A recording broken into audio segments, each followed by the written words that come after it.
साधना, जैसे एक बार शुरू में और चर्चा चली थी कि साधना भी जो है कमोडिटी के रूप में आ गया ना धर्म का जगत। तो साधना की विधियां जो है वो भी बेची जाने लगी हैं। तो जहां पर भी व्यापार हो रहा है वहां अलर्ट होने की जरूरत है कि हम कोई रेकी करा रहे हैं या फलाना कर रहे हैं, उसकी कोई फीस देनी पड़ती है। फीस देनी पड़ती है, मतलब वहां अलर्ट होने की जरूरत है कि यहाँ पर जो बिजनेस घुस गया है।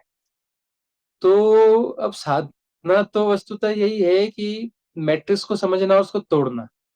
अब जो है कोई जल्दीबाजी की बात है कि यह जो है इससे आपका इतनी जल्दी हो जाएगा, इतनी जल्दी हो जाएगा, तो ये जल्दी हो जाएगा, जल्दी आप अपग्रेड हो जाएंगे, जल्दी ऐसा हो जाएगा। तो ये जल्दी वाला जहाँ कॉन्सेप्ट है वहां पे बिजनेस छुपा हुआ है। क्योंकि साधना जो है धैर्य की ही साधना होती है। जितने हम धैर्यवान होंगे उतने हम सहज होंगे, उतने हम सजग होंगे। जल्दीबाजी से कोई अवेयर होना चाहे तो जल्दीबाजी और अवेयर आपस में दुश्मन है। जितनी जल्दीबाजी में रहेंगे उतनी सजगता कम हो जाएगी, और जितने आप धैर्य में रहेंगे उतनी सजगता बढ़ जाएगी। एक संत हुए हैं साईं बाबा। उसके उसमें जो दो शब्द चलते हैं, श्रद्धा और सबूरी। तो वहां पे एक सबूरी का शब्द आता है, मतलब धैर्य। एक आता है श्रद्धा। तो श्रद्धा जो है वस्तुतः अपने आप पे श्रद्धा होनी चाहिए। श्रद्धा का मतलब इधर उधर नहीं, अपने आप पे श्रद्धा होनी चाहिए।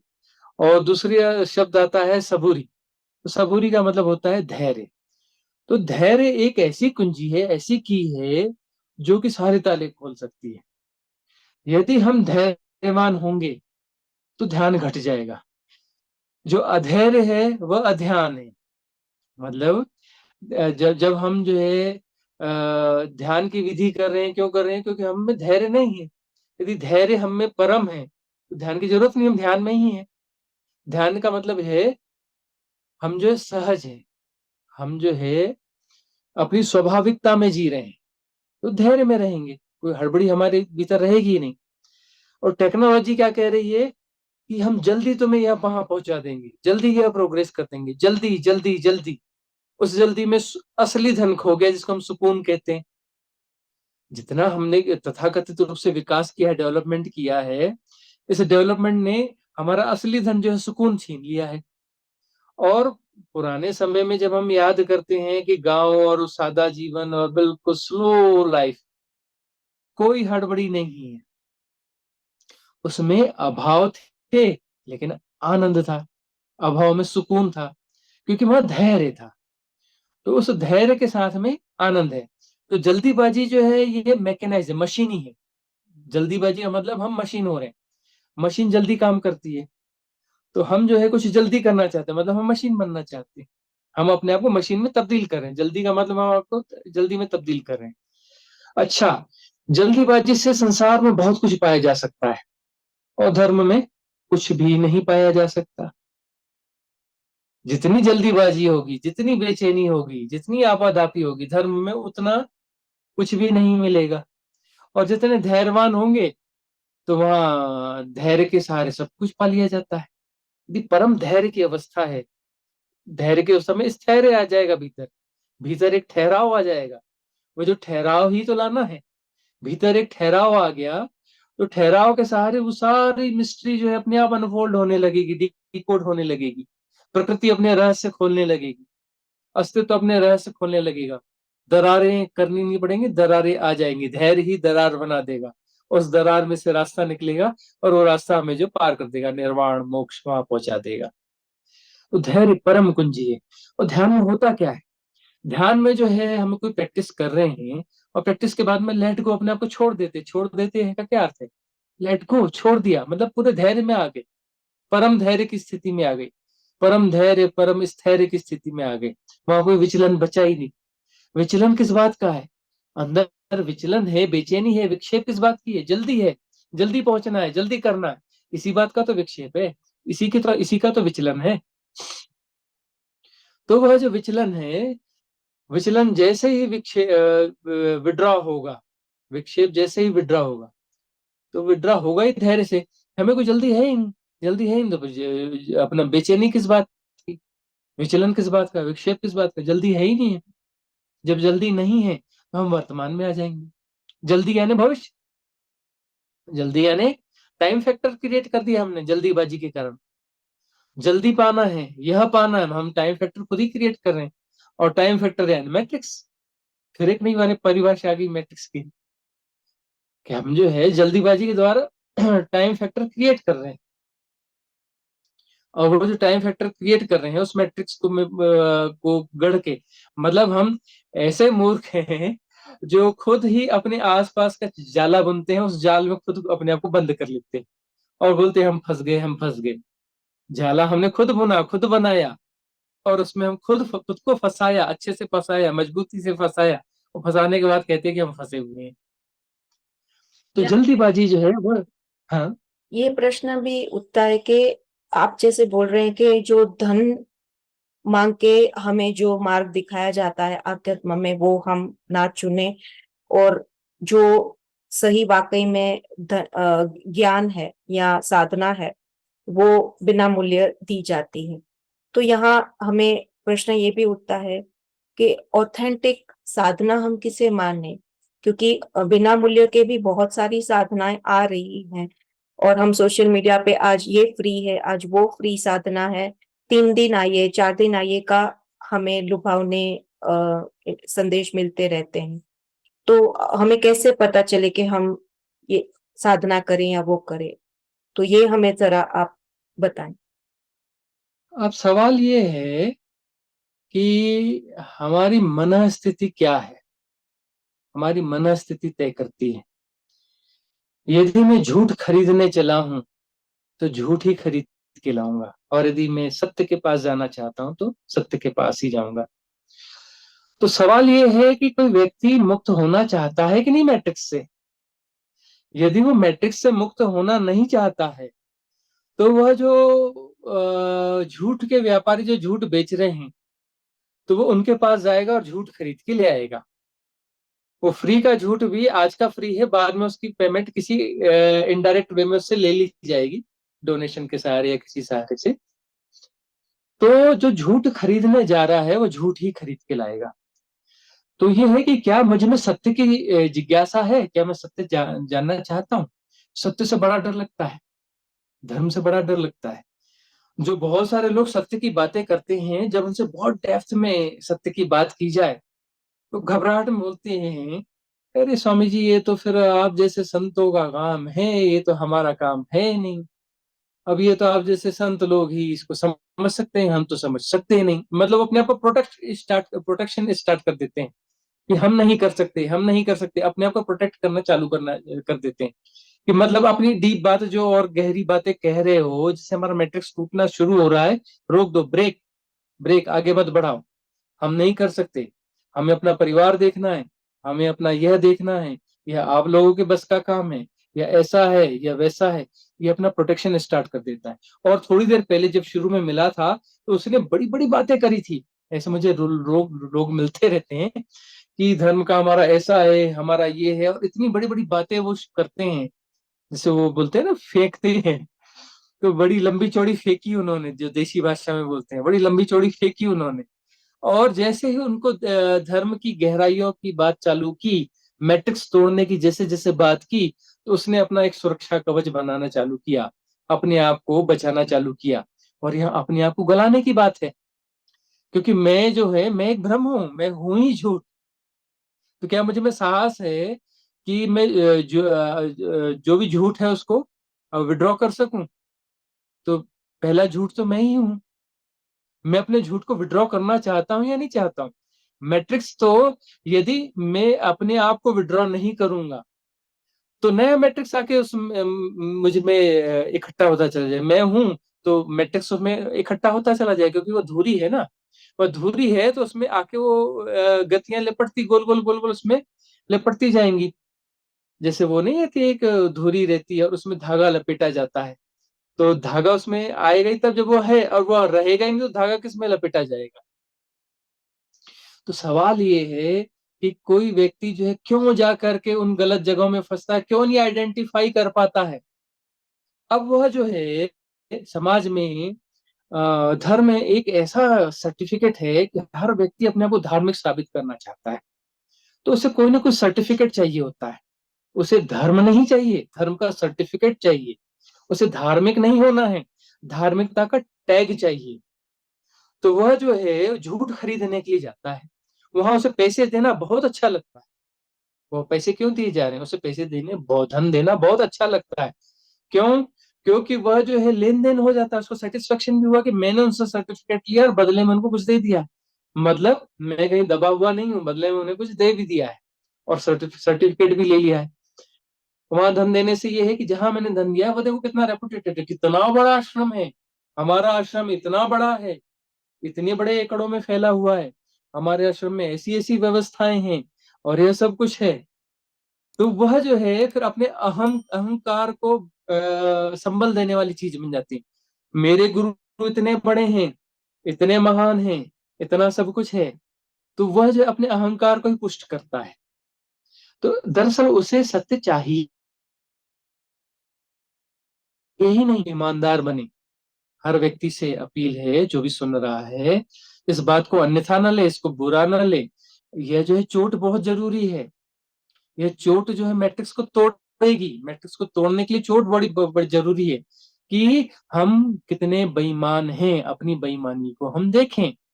हमको अपनी बेईमानी को पहचानना पड़ेगा कि हम कैसे खुद से बेईमानी करते हैं, कैसे हम सेल्फ डिसेप्शन करते हैं, खुद को हम धोखा कैसे देते हैं। तो खुद को धोखा देने वाली बातों से को हम पहचाने, तब जो है हम सही सत्य की तरफ जा पाएंगे। इतनी प्रज्ञा, इतनी मेधा हर मनुष्य के भीतर है कि वह सत्य को पहचान सके, वह जो है सही गुरु को पहचान सके। इतनी आंख जो है वो परमात्मा ने सबको दी है, वो क्योंकि वह है ही परमात्मा। परमात्मा ने दी है का क्या मतलब है?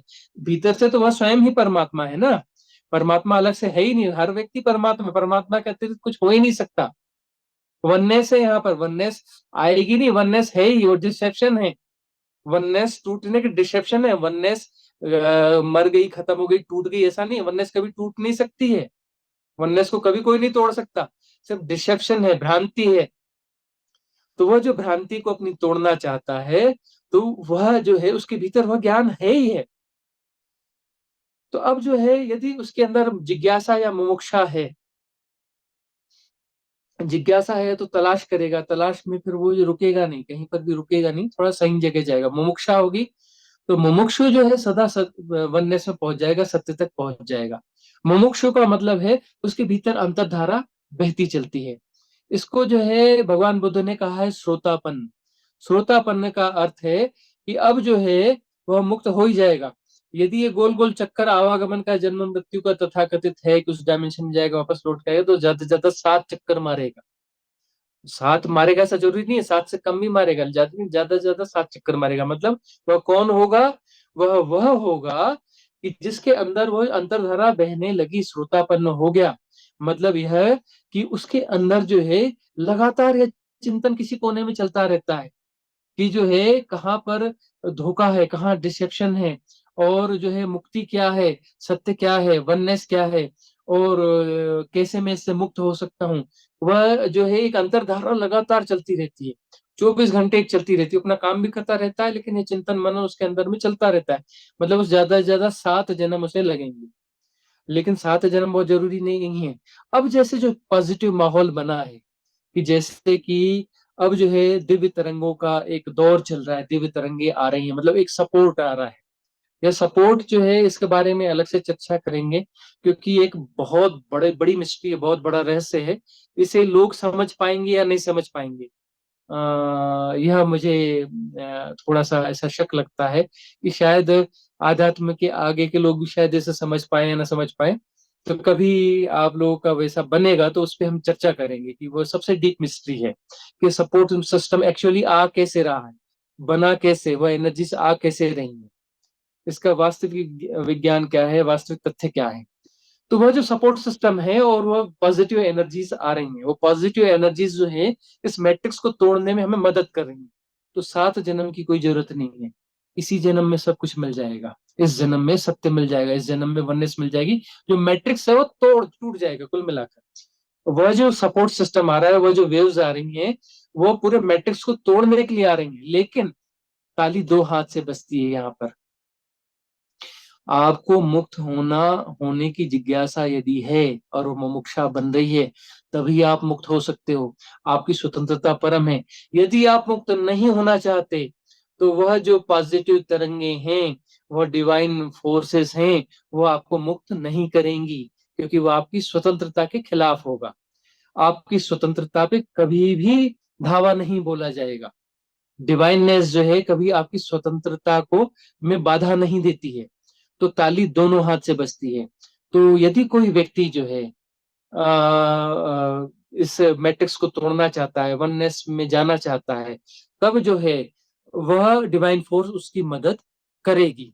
अब यहाँ एक बात और आती है, एक चीज हमने पहले सुनी हुई है, यदि आप परमात्मा की तरफ एक कदम बढ़ाओ तो परमात्मा 9 कदम आपकी तरफ बढ़ाता है। मतलब 10% एफर्ट्स यदि आप करते हैं, ईमानदारी से करते हैं, लेकिन ईमानदारी से राइट पाथ पे आप 10% एफर्ट्स करते हैं, तो डिवाइन फोर्सेस जो है 90% आपको सपोर्ट करेगी, 90% आपके जो मैट्रिक्स को वो तोड़ देगी।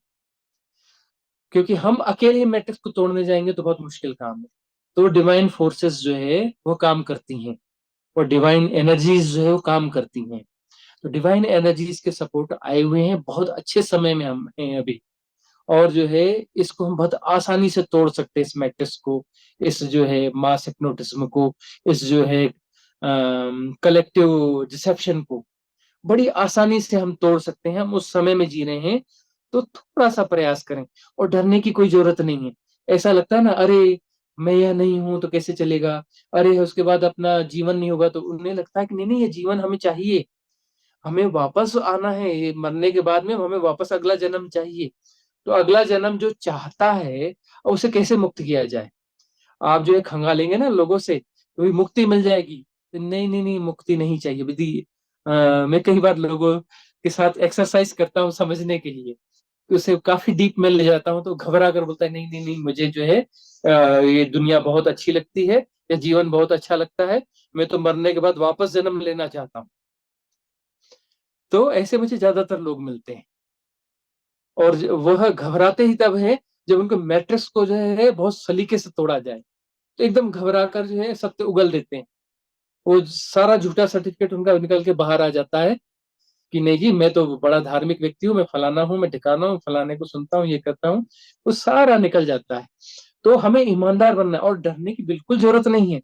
हमें ऐसा लगता है कि पता नहीं वहां क्या होगा, वो अज्ञात का लोक है। वननेस जो अज्ञात का, अरे भाई मैं बचूंगा ही नहीं, सब एक हो जाएंगे, तो मतलब क्या निकलेगा। मतलब क्या निकलेगा। मैं अपने आप को बचाना चाहता हूँ, तो मैं अपने आप को बचाना क्या चाहता हूँ, बचाकर मुझे मिला क्या है। समझना ये कि इस बचाकर मुझे मिला क्या है। इस जीवन में सुबह से लेकर शाम तक देखूं तो मुझे क्या मिल रहा है। संघर्ष, बेचैनियां, तकलीफें, सब कुछ, कुछ भी ऐसा नहीं है जो बहुत शुभ हो, और जो है कुछ स्थायी हो। सब अस्थाई है। तो हमें व्यर्थता का बोध होना जरूरी है। वह मेधा व प्रज्ञा चाहिए जिसमें हमें व्यर्थता का बोध हो सके। तो साधना जो है, साधना के द्वारा हमारी वो समझ विकसित होती है कि यह जो संसार है और ये जो मैट्रिक्स है, इसकी व्यर्थता का हमें बोध होता है। ये मैट्रिक्स ऐसा गढ़ा जाता है कि मैट्रिक्स हमें सार्थक लगता है कि इस मैट्रिक्स के सहारे हम सब कुछ पालेंगे। यह मैट्रिक्स हमें आनंद दिलाएगा। यह मैट्रिक्स हमें आनंद नहीं दिला सकता। यह मैट्रिक्स हमें गोल गोल चक्कर देता है। ये चक्कर पूरा हो जाएगा तो मिलेगा, नहीं नहीं अब एक चक्कर और लगाओ तो मिल जाएगा, नहीं एक चक्कर और लगाओ तो मिल जाएगा। और घन चक्कर बने रहोगे और कभी कुछ नहीं मिलेगा। यह मैट्रिक्स ऐसा है कि आपको गोल गोल घुमाता रहेगा कि बस बस थोड़ा और, एक चक्कर और, एक चक्कर और। वो चक्कर कभी पूरा नहीं होता और कभी कुछ नहीं मिलता है, क्योंकि यहाँ पर मिलने जैसा कुछ है ही नहीं। यहाँ कभी किसी को कुछ नहीं मिला। और जो है ये मैट्रिक्स विदा होते ही हम वननेस में आ जाते हैं। वननेस का मतलब सब कुछ हमारा है, सब कुछ हम ही है, हम ही बचे, सब मिल गया ना, उसके अलावा बाहर कुछ बचा ही नहीं। वननेस का अर्थ है कि आप परम हो गए, मतलब कुछ पाने जैसा है ही नहीं, फिर सब कुछ है। पर वननेस का मतलब सब है, एवरीथिंग, एवरीथिंग मैं ही हूँ, अहम ब्रह्मास्मि। यहाँ एक और प्रश्न ये उठता है, जैसे आपने कहा कि हम चक्कर लगाते रहते हैं, तो यहाँ पे ये भी क्लियर कीजिए कि अभी लोग बात कर रहे हैं 5D नए युग की तरफ जाने की, और दूसरा यहाँ पे ये भी होता है कि यहाँ पे साधना का भी टॉपिक थोड़ा क्लियर और कीजिए गहराई से, कि कोई अगर एक गुरु को फॉलो करता है, चक्र की साधना करता है, और कुछ समय के बाद उसे ऐसा लगता है कि गुरु ही सर्वस्व है, उच्च लेवल पे है, और मैं कभी गुरु की क्षम समक्ष उसकी लेवल पे आ ही नहीं सकता हूँ। ये भ्रम में पूरी जिंदगी साधक बिता देता है, और उसको उसके बाद थोड़े वर्षों के बाद कभी ये भी एहसास हो जाता है कि मुझे इस साधना में नहीं, और साधना मुझे ट्राई करनी है। तो क्या ये उचित होता है? तो यहाँ पे आप थोड़ा साधना में क्लियर कीजिए कि सांसों की साधना या चक्रों की साधना या ऑथेंटिक कौन सी साधनाएं हैं जिन्हें हमें फॉलो करना है, और ये डायमेंशंस का जो चक्कर है वो हमें आप थोड़ा सा क्लियर कीजिए। साधना कोई साधक कर रहा है, साधना का मतलब किसी साधना की विधि को अप्लाई कर रहा है। यदि साधना की विधि अप्लाई कर रहा है और वह साधना उसके लिए बनी है, उसके हर व्यक्ति के मैट्रिक्स अलग हैं, उसके मैट्रिक्स यूनिक पर्सनालिटी कहते हैं ना। हर व्यक्ति एक यूनिक पर्सनालिटी है, मतलब वो यूनिक किस्म की बीमारी है, मैं से इस तरीके से कहता हूँ। हर व्यक्ति एक यूनिक किस्म की बीमारी है, और वह बीमारी किसी दूसरे को नहीं होती है। वैसे तो हम बीमारियां गिने मेडिकल साइंस में, तो लिमिटेड बीमारियां 2 4 10 हजार बीमारियां निकलेंगी। तो अब यहाँ 8 अरब लोग हैं, तो 8 अरब बीमारियां हैं। हर व्यक्ति अलग किस्म का बीमारी, यूनिक किस्म की बीमारी है किसी की, क्योंकि वो बीमारी उसकी खुद की गढ़ी हुई है, वो मैट्रिक्स उसका खुद का बनाया हुआ है। तो अब यदि कोई विधि कर रहा है, तो वह विधि क्या उसके मैट्रिक्स को तोड़ पा रही है? वह विधि क्या उसके मैट्रिक्स को तोड़ पा रही है? तो ये उसे खुद ही फील होगा ना, साधक को, कि यह विधि मुझ पे काम कर रही है कि नहीं, क्या मुझे हल्कापन महसूस हो रहा है या नहीं हो रहा है। तो मैट्रिक्स जितना टूटेगा उतना हल्कापन लगेगा, उतना आनंद लगेगा, उतना अच्छा लगेगा, फीलिंग वेल फीलिंग आएगी, फीलिंग्स अच्छी होती चली जाएंगी। यदि ऐसा नहीं हो रहा है तो समझ लेना चाहिए कि यह विधि मेरे लिए नहीं है, तब दूसरी विधि में स्विच कर जाना चाहिए। तो दूसरी विधि में स्विच करने से पहले ईमानदार भी होना जरूरी है कि मैं जिस विधि को कर रहा हूँ उस विधि को प्रॉपर वे में कर भी रहा हूँ या नहीं कर रहा हूँ। अच्छा, यह विधि जो है परम तक पहुंचा देगी ऐसा कोई बिल्कुल जरूरी नहीं है। कुछ ना कुछ ग्रोथ देगी, और उसके बाद लगता है कि अब यहाँ से ग्रोथ नहीं हो रही है, मतलब हल्कापन और नहीं बढ़ रहा है, मैं और हल्का होते जाऊंगा, और लाइट होते जाऊंगा, और लाटे लाइट होते जाऊंगा, मतलब मैंपन कम होते जाएगा। एक भारी अहंकार है ना, वो अहंकार हल्का होते जाएगा, मतलब अच्छा अच्छी फीलिंग तभी आती है, जितना अहंकार कम होता है उतनी ज्यादा अच्छी फीलिंग आती है। तो अहंकारी को डिजॉल्व करना है ना, अहंकार मतलब सेपरेशन। तो हम साधना करते हैं तो उतना हम हल्कापन महसूस करते हैं, जितना हल्कापन महसूस करते जा रहे हैं मतलब ग्रोथ हो रही है। यदि हल्कापन महसूस होना जो है बंद हो गया, इसका मतलब यह है कि ग्रोथ होनी बंद हो चुकी है। तो ग्रोथ होनी बंद हो चुकी है, तो फिर ये है कि वह जो विधि है वह भी मैट्रिक्स बन गई हमारे लिए, क्योंकि मन जो है उस विधि से अच्छे से परिचित हो गया। अब वो जो है उसको सबकॉन्शियसली उसको करने लगा, वो विधि ऑपरेट होने लगी, विधि के द्वारा हम ऑपरेट होने लगे। हम विधि को नहीं ऑपरेट करने, विधि से हम ऑपरेट होने लगे। तो विधि बदलने की जरूरत पड़ जाएगी, दूसरी विधि करें, तीसरी विधि करें, चौथी विधि करें, करना तो पड़ेगा। और अंततः ये विधियां भी कुछ है, ऐसा नहीं है कि कोई विधियां परम विधियां हो। विधियां तो ये है कि एक कांटे से हम दूसरा कांटा निकाल रहे हैं, है ना। विधियां भी कुछ ऐसा नहीं है कि ये अपने आप में कोई परम चीज है, ऐसा नहीं है। तो ये मन का जो मैकेनिज्म है, इस मैकेनिज्म की समझ के बाहर है। विधि का मतलब वो है, कारगर विधि वह होती है जो हमारे माइंड मैकेनिज्म को समझ में नहीं आती है। वह विधि जितनी नहीं समझ में आती है, वह विधि उतना ज्यादा काम करेगी। यदि माइंड मैकेनिज्म को वह विधि समझ में आ गई तो उस दिन वह विधि बेकार हो जाएगी, फिर दूसरी विधि करनी पड़ेगी। तो ये कुछ झटके वाली विधियां भी होती हैं।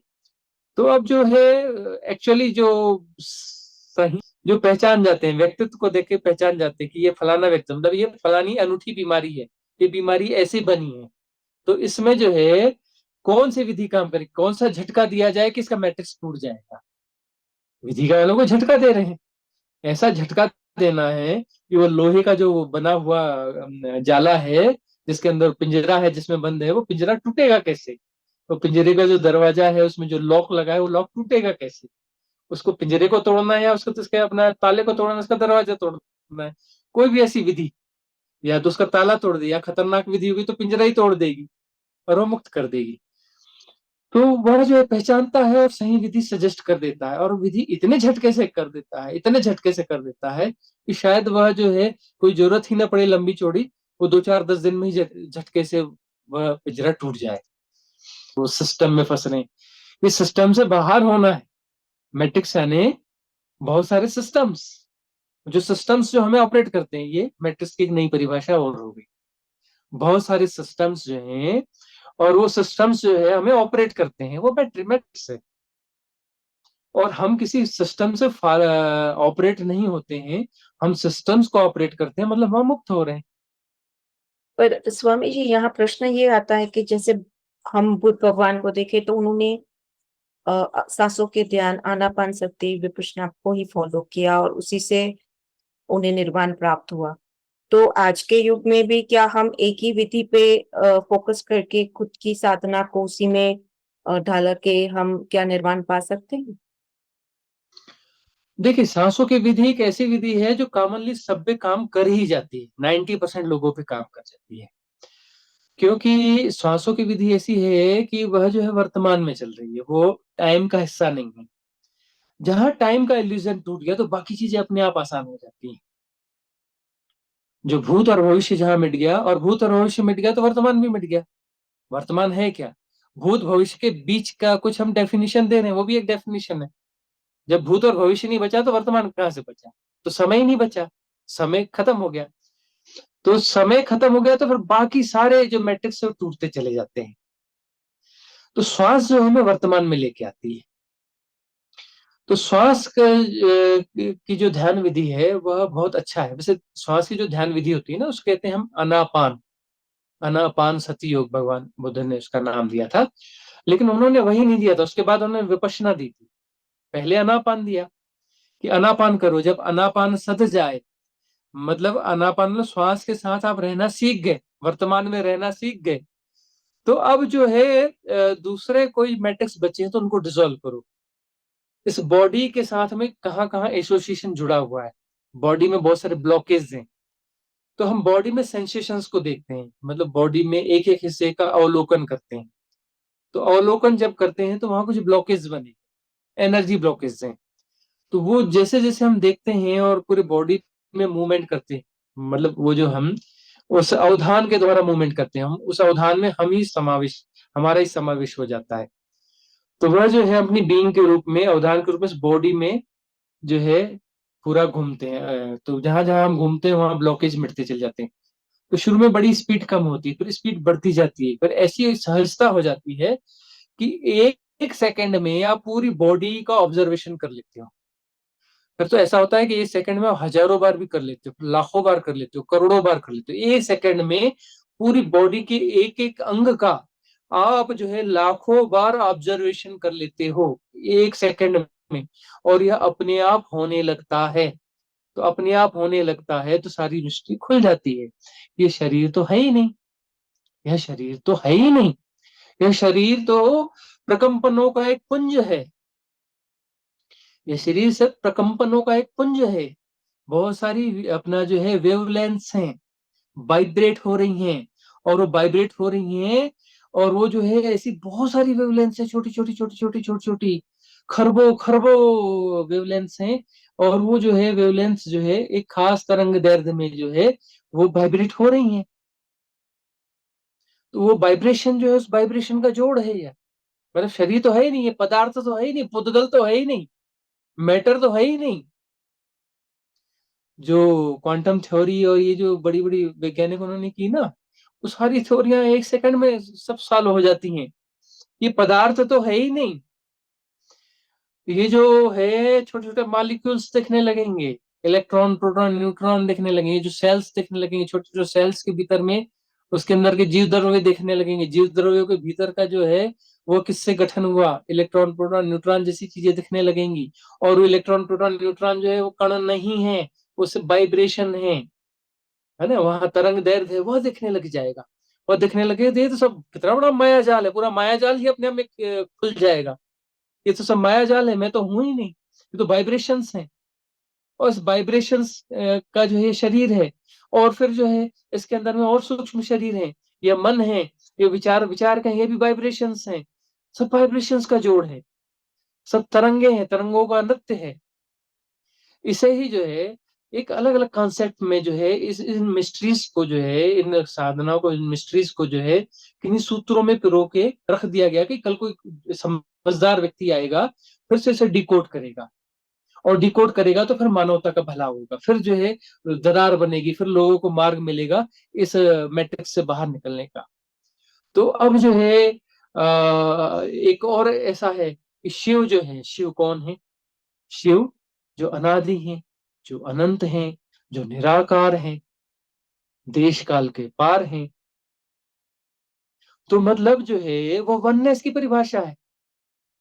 वननेस की परिभाषा है ना, जहाँ देश काल जैसी कोई चीज ही नहीं है, जो जहाँ इन्फिनिट है, अनंतता है, सब एक है, वह शिव है, अनादि है। मतलब वहाँ कोई जो है कभी शुरुआत हुई जैसा चक्कर ही नहीं, मतलब वहाँ कोई टाइम फैक्टर ही नहीं है, कोई स्पेस नहीं है, कहीं शुरू हुआ कहीं खत्म हुआ जैसा कोई चक्कर ही नहीं है ना? मतलब कोई चीज कहीं शुरू हो रही है और कहीं खत्म हो रही है, मतलब इसके बाहर कुछ और दूसरा शुरू हो रहा है और वो फिर कहीं खत्म हो रहा है, उसके बाहर कुछ और दूसरा शुरू हो रहा है और कहीं खत्म हो रहा है। तो मतलब वहाँ टुकड़े टुकड़े हैं, सेपरेशन है, कुछ शुरू ही नहीं हो रहा है, कुछ खत्म ही नहीं हो रहा है, और सब इसके भीतर है, एक ही है, कुछ अलग है ही नहीं। मतलब वननेस हो गई। तो शिव कौन है? जो अनादि हैं, जो अनंत हैं, जो निराकार हैं, जो देश काल के पार हैं, बियॉन्ड टाइम एंड स्पेस हैं, वह शिव हैं। पर यहाँ तो प्रश्न ये आता है, लोग शिव को एक भगवान और एक मूर्ति के रूप में। हाँ, हाँ, यह समझने वाली बात यह है कि शिव नाम के एक व्यक्ति हुए, एक ऋषि हुए, एक महानतम व्यक्ति हुए, जिन्हें हम भगवत्ता को उपलब्ध व्यक्ति कह सकते हैं, भगवान कह सकते हैं।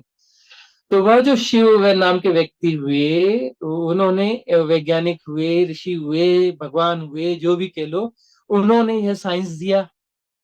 तो अब जो है हमने उसको शिव तत्व जो है उन्हीं के नाम पे रख दिया। ठीक है ना? जैसे कोई स्टार, कोई दूर का स्टार ढूंढा फलाने साइंटिस्ट ने, नाम क्या रखेंगे? बोले नहीं, इसी साइंटिस्ट का नाम उसको रख दो। ऐसा होता है ना, जो स्टार, बड़े बड़े स्टार ढूंढे जाते हैं, तो जिस साइंटिस्ट ने उस दूर के स्टार को ढूंढा, उस साइंटिस्ट का नाम ही उस स्टार को नाम दे दिया जाता है। तो जैसे हमने शिव का नाम उनको दे दिया कि इन्होंने जो है सबसे पहले हमारे जो ज्ञात इतिहास में, वेदों में, शास्त्रों में सबसे पुराने व्यक्ति यही मिलते हैं, जिन्होंने ये सारी केमिस्ट्री को डिकोड किया, मैट्रिक्स को डिकोड किया, मैट्रिक्स से बाहर निकलने के रास्ते बताए। उन्होंने रास्ते भी 112 विधियां दी हैं। कौन सी ध्यान की विधि अच्छी है? तो उन्होंने 112 ध्यान की विधियां दी। और वो कहते हैं कि पहचान लो, क्योंकि 112 टाइप्स हैं मनुष्य में भी, जो ग्रुप्स हैं, 112 टाइप्स हैं, और वो टाइप्स की ये 112 विधियों में कोई ना कोई विधि किसी न किसी को मैच कर ही जाएगी, और जो विधि जिसको मैच करेगी उससे उसको अप्लाई करो और मैट्रिक्स को डिसॉल्व कर लो, बाहर हो जाओ मैट्रिक्स से। तो वो जो है अपना शिव हुए।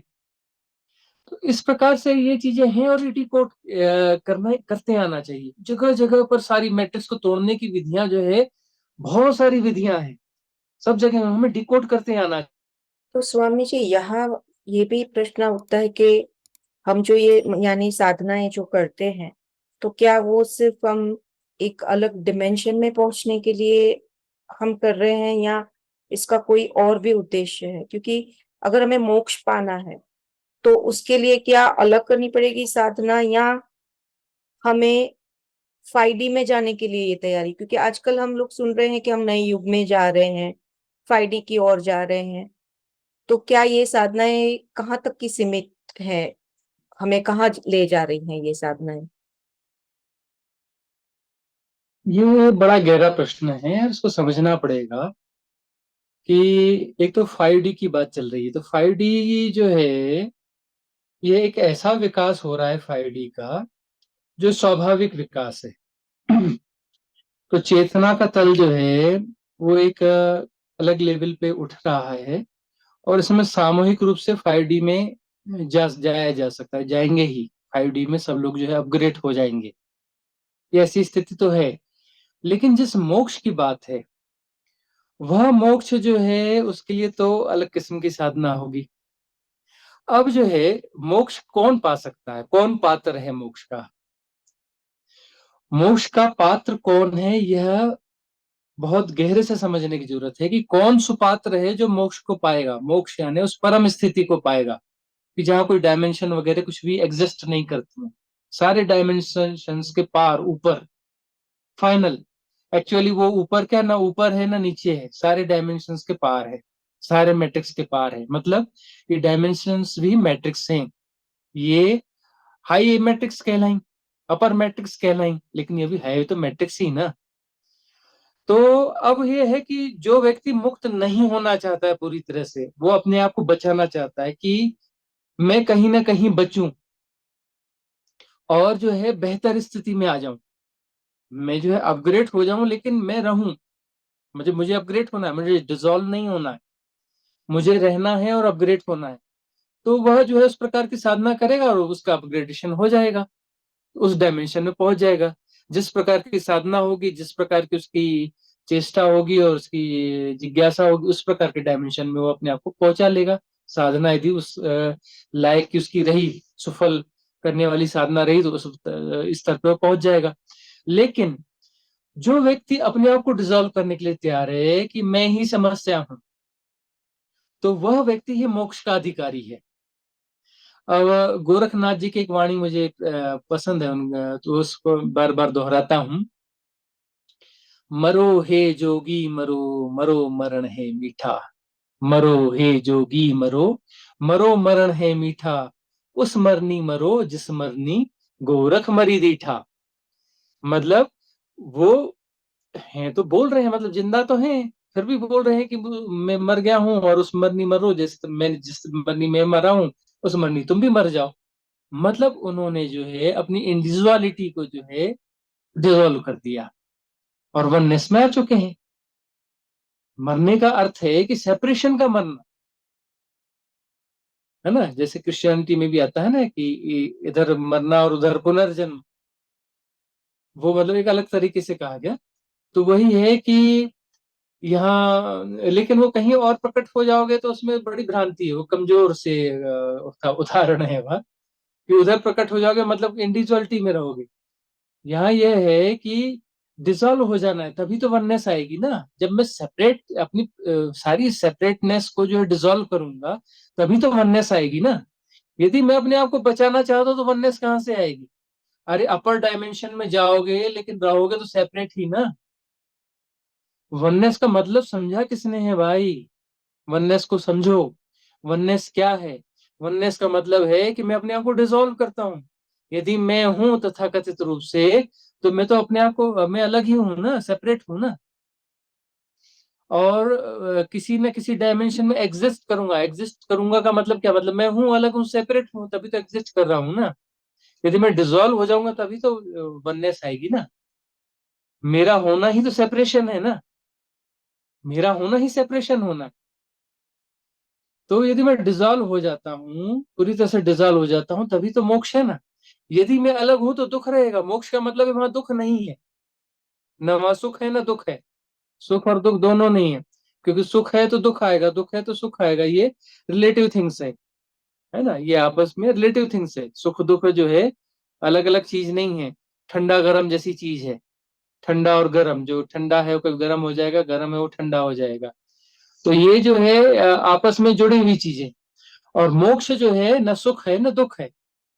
तो सुख दुख नहीं है का मतलब वहां कोई सेपरेशन ही नहीं है। सेपरेशन रहेगा तो कुछ ना कुछ होगा।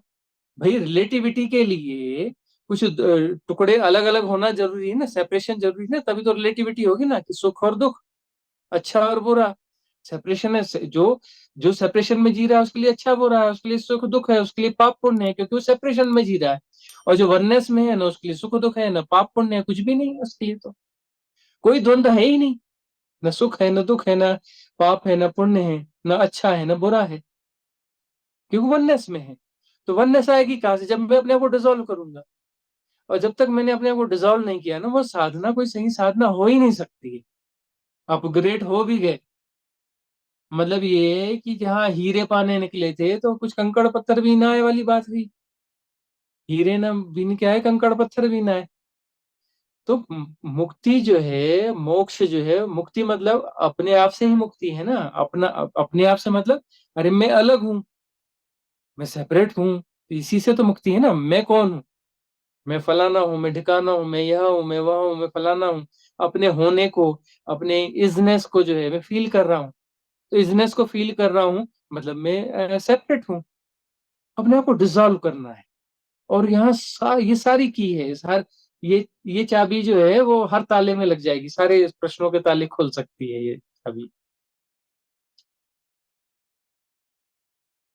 स्वामी जी, तो यहाँ हम ये भी तो सुनते हैं, जैसे the law of one book है, वो भी कहती है कि अब एक हार्वेस्टिंग का टाइम हर 26,000 साल के बाद आता है, और वो समय अब आ रहा है। इसकी हम तैयारी के लिए आपको कॉस्मिक एनर्जीज की एक सपोर्ट मिल रही है, और इसके कारण ही इतने लोग अब जागरूक हो रहे हैं, आध्यात्म की ओर बढ़ रहे हैं। और वहीं हम डॉक्टर नरूडा के इंटरव्यूज में भी यही चीज सुन रहे हैं कि हम इस माया में फंसे हुए हैं, अब समय आ गया है कि हम अपने अंदर की शक्तियों को पहचाने, इनफाइनाइट बीइंग को पहचाने, और इसमें से मुक्त हो जाए। तो क्या ये इन साधना से हम सिर्फ वहां तक पहुंचने का हमारा उद्देश्य है? और हार्वेस्टिंग का अर्थ क्या यही है कि बस इसमें से निकल के एक नए युग में पहुंचना, या एक अलग डिमेंशन में पहुंचना? अब इसमें दो बातें आती है। एक बात आती है, डॉक्टर नेरुदा बोलते हैं अपनी इनफाइनाइट बीइंग को पहचानना है। वेदों, शास्त्र, उपनिषद में सब यही बातें लिखी हुई हैं कि अपनी परम सत्ता को पहचानना है, परमात्मा को पहचानना है। या फिर इससे हम इनफाइनाइट बीइंग को भगवान बुद्ध की भाषा में बोले तो शून्य को पहचानना है, शून्य हो जाना है। तो शून्य ही इनफाइनाइट हो सकता है, और कुछ इनफाइनाइट नहीं हो सकता। जो शून्य है वही इनफाइनाइट हो सकता है, और दो इनफाइनाइट नहीं हो सकते। इनफाइनाइट दो हो सकते हैं क्या? दो नहीं हो सकते, एक ही हो सकता है, मतलब हाँ वननेस है। इनफाइनाइट में वननेस है, अनंतता जो है वही वननेस है। तो अनंतता ही मुक्ति है, अनंतता ही मोक्ष मोक्ष है, अनंतता ही निर्वाण है, जहां सब कुछ शून्य हो गया, मतलब सब डिसॉल्व हो गया। जहां जहां मैं हूं, अपने आप को पूरी तरह से डिसॉल्व कर दिया, पूरी तरह से फिनिश कर दिया। तो अपने आप को पूरी तरह से फिनिश कर दिया, मतलब अपने अहंकार को कहीं कोई जगह नहीं दी, कोई छोटा सा भी बीज नहीं छोड़ा। तो वहां जब प्रॉपर डिसॉल्व होंगे, वहां पर हम जो है अपना मुक्त होंगे। अब ऊर्जा आ रही है, हार्वेस्टिंग का समय आया है। ऊर्जा का मतलब क्या है? अब जो है एक 500 रुपए का नोट है, वो क्या है? एक ऊर्जा है, धन है ना। अब 500 रुपए का नोट जो है मैंने दो आदमियों को दिया, एक को 500 का नोट दिया, दूसरे को 500 का नोट दिया, भाई ऊर्जा है, इसका प्रयोग करो। एक पहुंच गया शराब की दुकान में और शराब की बोतल ले ली उसने। दूसरा पहुंच गया डेयरी में, बोलता है कि अच्छा वाला दूध दो, ऑर्गेनिक मिल्क पीना है मुझे। उसने उसका दूध खरीद के पी रहा है। ठीक है ना। तो ऊर्जा तो आ रही है, उस ऊर्जा का प्रयोग आप क्या करना चाहते हो, उस ऊर्जा से आप कहाँ जाना चाहते हो। यह जो है, इसको और उदाहरण से समझे कि एक अपना जो है, एक नोट इनको दिया, एक नोट इनको दिया। ट्रेनें जा रही हैं, एक इस दिशा में जा रही है, एक इस दिशा में जा रही है। इसका टिकट खरीदोगे कि इसका टिकट खरीदोगे? है ना, यह तो स्वतंत्रता है। अब कोई बोलता है नहीं नहीं, मैंने मुक्ति वाली ट्रेन नहीं पकड़नी है, मैंने तो वो डायमेंशन वाली, वहां पे बड़े मजे होंगे। वहां पर जो है ना भूख होगी ना प्यास होगी, मजा ही मजा होगा, सुख ही सुख होगा। तो सुख ही सुख वाली ये स्टेशन पे जो ट्रेन जाएगी, मैंने वही पकड़नी है। तो ठीक है, हायर डायमेंशन में जिसको जाना है तो हायर डायमेंशन में जाएगा। और यह स्वतंत्रता है। इस बात को बार बार समझना है कि हर जो बीइंग है वह स्वतंत्र है। हर जो टुकड़ा है वह स्वतंत्र है, कि वह जो है वननेस में जाए, अनंत असीम हो जाए, परमात्मा हो जाए, या क्षुद्र बना रहे। वो क्षुद्र बना रहना चाहता है, लेकिन क्षुद्र बोलता है नहीं नहीं, मैंने जो है ये 6 फीट वाला क्षुद्र नहीं बनना है, मैंने जो 60 फीट वाला क्षुद्र बनना है। वो अपर डायमेंशन में जाना है ना। मैंने जो है 100 किलो वाला क्षुद्र नहीं बनना है, 500 किलो वाला क्षुद्र बनना है। तो 500 किलो वाला क्षुद्र बन, 1000 किलो वाला क्षुद्र बन। तो अब ये जो है हमारी स्वतंत्रता है कि हम यहाँ से अपना अपग्रेडेशन चाहते हैं। अपग्रेडेशन का मतलब है कि एक जो है लखपति है और एक करोड़पति। नहीं, लखपति नहीं, मुझे करोड़पति बनना है। और कहता है मैंने लखपति करोड़पति नहीं है, माया मोह डिजॉल्व, चाहिए नहीं, खेल ही खत्म, मुझे बनना ही नहीं है। ना यह बनना है ना वो बनना है। ये बन कौन रहा है, इसको खत्म करो, डिजॉल्व करो। तो जो डिजॉल्व करेगा वो वननेस, वो न करोड़पति बना, ना अरबपति बना। वह सब कुछ हो गया, उसका सब कुछ हो गया। उस वो इतना बड़ा उसको धन मिला कि जो जिस धन के बाहर कुछ है ही नहीं, परम धन मिल गया उसको, परम धन मिल गया। वो परमात्मा हो गया। वो आत्मा नहीं बचा। आत्मा यानी सेपरेशन, अलग अलग आत्माएं हैं। परमात्मा का मतलब आत्मा नहीं बची, वो परम में जाकर डिजोल्व हो गई, है ना। जैसे भक्त भी बोलते हैं ना कि हम परमात्मा में जाके, भक्त का काम है भक्ति में परमात्मा में जाके लीन हो जाना। वो भी एक मेथड है कि अपने आप को डिजोल्व कर देना। मतलब समस्या कौन है? मैं समस्या हूं, और मुझे डिजोल्व हो जाना चाहिए। मैं यदि डिजोल्व हो गया तो फिर अपना बचा ही नहीं, तो वननेस बची। भाई मेरे अंदर की जो बीइंग है वो वननेस ही है। कहीं ना कहीं सेपरेशन पैदा हुआ है, सेपरेशन, इंडिविजुअलिटी पैदा हुई है। और इंडिविजुअलिटी ही जो व्यक्तित्व है, यही समस्या है कि व्यक्तित्व डिसॉल्व हो जाए। जैसे ही डिसॉल्व हो गया तो परम सत्ता तो है ही है। डिसॉल्व मतलब हुआ, मतलब ये कि एक तरंग उठी है, तरंग मिल गई, वापस खो गई तो सागर में मिल गई। तो उसके मिलने के लिए क्या करना पड़ा उसे? सिर्फ जो अपना स्वरूप था उसका आग्रह छोड़ दिया, वापस वो डिसॉल्व हो गई। तो दो चीजें हैं और वो मिली, ऐसा है नहीं, दो है ही नहीं। वो जो एक भ्रांति क्रिएट हो गई थी, एक स्वरूप सा क्रिएट हो गया था तरंग का, वो तरंग जैसे ही वापस बैठी वो समुद्र तो है ही, अपने स्वरूप को जान लिया। अब किसी का कहना है नहीं नहीं नहीं, हमें जो है ये छोटी तरंग नहीं, हमें बड़ी तरंग बननी है, किसी बड़े डायमेंशन में जाना है तो जाओ बड़े डायमेंशन में बड़ी तरंग बनो, मजा लो इसका।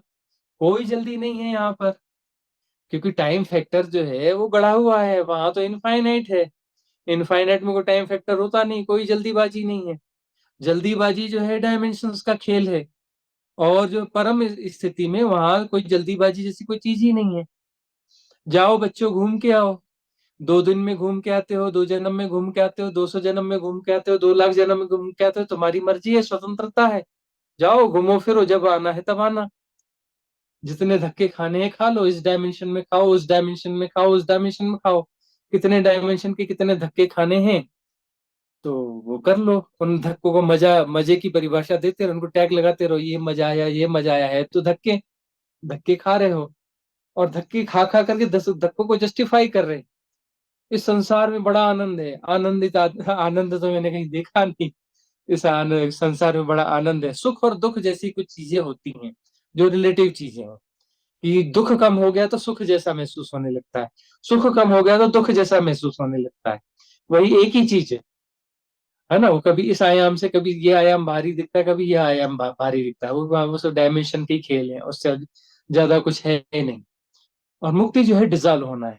तो यही परम मेधा या प्रज्ञा जिसकी जागेगी, वही परम साधक है। सच्चा साधक तो वही है जिसे जो है व्यर्थता का बोध सघन सघन हो जाए कि ये सब सारा जो खेल है, ये सारी माया जो है, ये व्यर्थ है। ये सारी माया जो है व्यर्थ है। ये व्यर्थता पूरी तरह से जब पता चल जाएगी, तब जो है वो डिसॉल्व होने के लिए तैयार होगा। और यह अपने इसको भी देखेगा ना, जो अपने मैंपन को देखा कि मैं क्या हूं, वो देखेगा कि जैसे नागार्जुन जो है, एक महान संत बुद्ध परंपरा में, तो उनसे कोई पूछता था, आप कौन, मैं कौन? मुझे नागार्जुन कहते हैं लेकिन नागार्जुन जैसा कोई है नहीं। मुझे नागार्जुन कहते हैं लेकिन नागार्जुन जैसा कोई है नहीं। तो अब ये जो है ये बात बराबर कहते थे। तो एक राजा ने पूछा कि महाराज आप ये बात बार बार कहते क्यों हो? भाई वो अपने आप को ही सजेस्ट कर रहा हूँ। एक्चुअली आपको लगता है मैं आपको सजेस्ट कर रहा हूँ, मैं अपने आप को ही सजेस्ट कर रहा हूँ कि माया वो मैट्रिक्स वापस मुझे, वो अपने चक्कर में फंसा तो नहीं रहा है, मैट्रिक्स ये माया मुझे वापस फंसा तो नहीं रही है। इसलिए जो है मैं अपने आप को बार बार सजेस्ट कर रहा हूँ। और अच्छा, लेकिन बोले साबित करो कि नागार्जुन, ये मैं नागार्जुन हूँ लेकिन नागार्जुन जैसा कोई है नहीं। तो इससे इसे आप साबित कैसे करोगे? आप तो हो, ये तो बात कर रहे हो, ये खड़े हो, ये आपका नाम है, आप चल के आए हो, आप खाना खाते हो, ये करते हो, आप नागार्जुन हो, साबित करो कि कैसा। तो अचानक उनको तुरंत सूझा, एक रथ दिखा, बोले हाँ ये रथ इधर लाओ, रथ को इधर लाओ। हाँ। तो अपना उसमें से कहा, राजन ये बताओ ये क्या, ये घोड़े रथ हैं? राजन ने कहा नहीं नहीं ये रथ नहीं है, ये घोड़े हैं। अच्छा अच्छा, इसे अलग करो, ये रथ नहीं है। अब उसने कहा कि राजन ये क्या है, ये गोल गोल गोल सा? बोले ये पहिया है। राजन ये क्या पहिया रथ है? नहीं नहीं महाराज, ये रथ नहीं है, ये पहिया है। अरे इसे अलग करो, ये रथ नहीं है, इसे अलग करो। ऐसे कर करके एक एक पार्ट्स पूछते गए, ये पार्ट्स क्या है? ये रथ है? नहीं है, ये पुराना पार्ट्स है, अलग करो अलग करो। और वो सारे पार्ट्स अलग हो गए, वहां कुछ नहीं बचा। अब राजन ये बताया, नागार्जुन ने कहा, राजन ये बताए कि रथ गया कहाँ पर? उन्होंने कहा रथ तो है ही नहीं, वो तो कहाँ गया पता नहीं, वो तो सब पार्ट्स अलग अलग हो गए। तब उन्होंने कहा कि ये जो है नागार्जुन जैसा कोई है ही नहीं।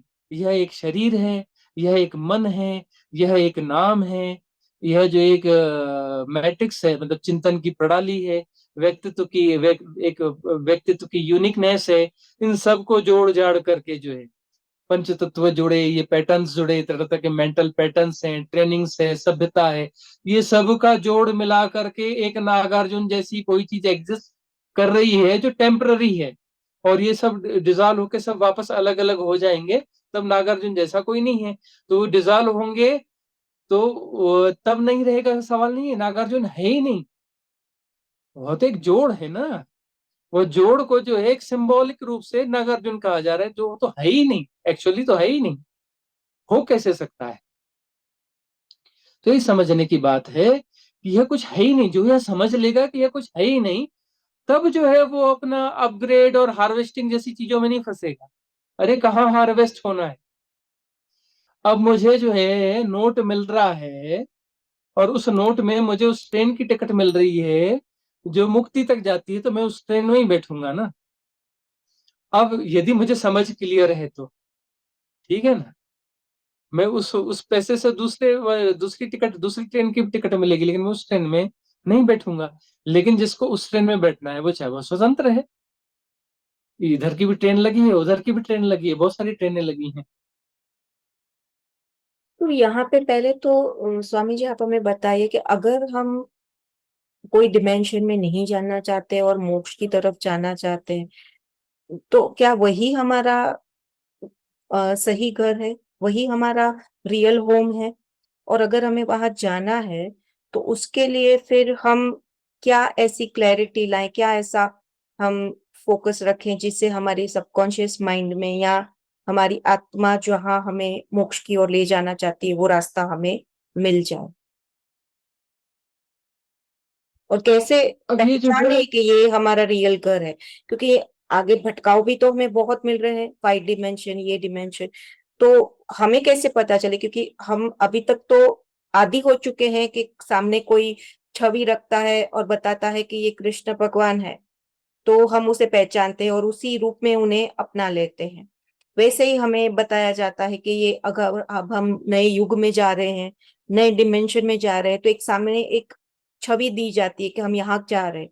तो उस प्रकार से आप हमें कुछ ऐसा समझाएं कि हमारा अंतिम उद्देश्य जो रियल घर में जाने का है, तो वो कहाँ है? आत्मा का अंतिम ठिकाना कहाँ है जो डिसॉल्व होके वो पहुंचे? हम कैसे पहचाने कि हम सही जगह पर पहुंचे हैं या नहीं पहुंचे हैं? यदि कोई कहीं पहुंचा है तो मतलब वो सही जगह पे पहुंचा ही नहीं है। पहुंचा कौन? नागार्जुन? नागार्जुन है अभी, कहीं पे भी पहुंचा है मतलब नागार्जुन है अभी। तो पहुंचेगा कौन? जब तक पहुंचने वाला है, जब तक कोई यात्रा कर रहा है, मतलब अभी यात्रा जारी है, पहुंचा नहीं है। उसे लग रहा है कि मैं पहुंच गया, मतलब अभी पहुंचा नहीं है। पहुंचा कौन? अभी डिजॉल्व तो हुआ ही नहीं। नमक का पुतला जो है समुद्र में फेंक दिया गया, और वो तैर रहा है और बोले कि नहीं मैं पहुंच गया। तो नहीं भैया, पहुंचा नहीं, अभी तो समुद्र नमक का पुतला है। जब बचा ही नहीं, नमक का पुतला पुतला पर घुल ही गया, कोई पहचानने वाला ही नहीं बचा कि मैं पहुंचा कि नहीं पहुंचा। जब मैं बचा ही नहीं तो मतलब पहुंच गया। तो जहां तक सेपरेशन है वहां तक आत्मा है, और जहां पर सेपरेशन नहीं है, पूरी तरह से घुल गए, वहां पर परमात्मा वो घर है। वह हमारा घर है कि जहां हम बचे ही नहीं। बचे ही नहीं का क्या मतलब? यहाँ बड़ा डर पैदा होता है। अरे ऐसा तो, इससे अच्छा तो, और कुछ भी हो हमें तो नहीं चाहिए, बचे ही नहीं तो क्या करना क्या है? सबसे बड़ी समस्या ये आती है कि बचे नहीं तो करना ही क्या है, और उसे हम समझाएं कैसे? तब जो है बोले उपनिषदों ने कहा कि भाई कोई ऐसी भाषा ढूंढो, ये साधक तो डर जाता है, ये तो बस अगले डायमेंशन में ही जाने, अपग्रेड होने की बात करता है, मोक्ष की तो बात ही नहीं करता। वो बातें मोक्ष की कहता है, लेकिन अंदर अंदर उसकी साधना अपग्रेड होने की है ना। तो अब क्या किया जाए, बोले पूर्ण पूर्ण हो जाओगे, अभी जो है क्षुद्र हो और पूर्ण हो जाओगे। एक दूसरा ढंग ढूंढा कि भय कम हो जाए साधक का, थोड़ी साहस आए, थोड़ी हिम्मत आए, कि जो है तुम अभी हो क्षुद्र।